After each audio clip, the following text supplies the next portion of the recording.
Meng alles. Meng almal. Daar is nie meer man of vrou nie, meng dit. Daar is nie meer Christen of heiden nie, meng dit.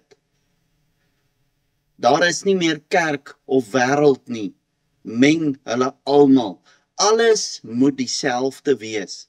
En as jy waag om skeiding te maak, is jy oudtyds en bekramp. Ons het dit seker al gehoor of iets soortgelyk van ander. Nou goeiedag, ek is Dominee Gerrie Kreer en ek is van die AP Kerk Karedo. In die volgende 5 dae gaan ons juis kyk na belangrike waterskeiding oomblikke in die Bybel. En heel eers gaan ons kyk na Genesis 1 vers 6 tot 10. En God het gesê, laat daar 'n uitspansel wees tussen waters en laat dit skeiding maak tussen waters en waters.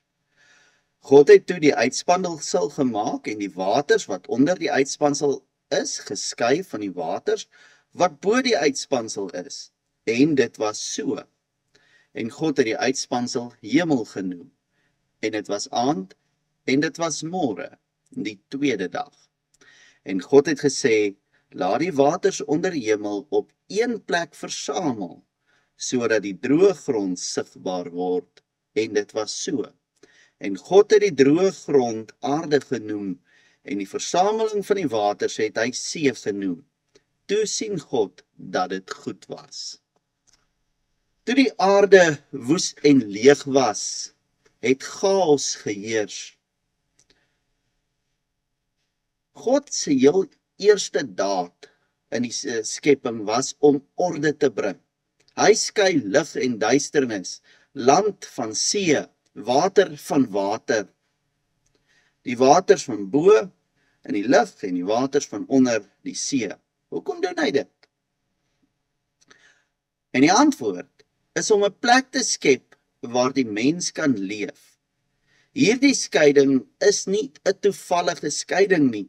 Dit is 'n skeiding wat noodsaaklik was vir die mens om 'n plek te hê om te bly hier op aarde.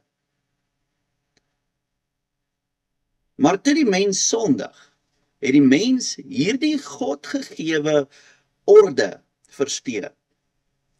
En 'n mens kan die beste voorbeeld van die versteuring van daardie orde sien toe God die sonvloed gestuur het en God wys hoe God self skeiding maak tussen land en water en daardie skeiding dan kan ophef en oordeel. En tog, die grootste skeiding kom aan die kruis. Daar skei God jou van die dood. Daar skei hy sy kerk van die wêreld. By die skepping skei hy water en land, sodat jy kan lewe. By die herskepping skei hy jou van jou sonde, sodat jy ewig kan lewe. Maar die wêreld fluister in jou oor, nee, die wêreld skreeu in jou oor. Moenie skeiding maak nie, meng alles. Bly soos jy is. God sê die teenoorgestelde. Ek het jou vrygemaak. Ek het jou skeiding gemaak tussen jou en die sonde. Ek het skeiding gemaak soos wat hy skeiding gemaak het tussen water en land. En die oproep is nie om te meng nie, maar die oproep is juis om te leef soos iemand wat los is van sy sonde, wat nie meer dieselfde as die wêreld is nie. Kom ons bid saam. Almagtige God en Hemelse Vader, dankie vir die genade wat U vir ons gegee het dat ons vandag voor U kan staan.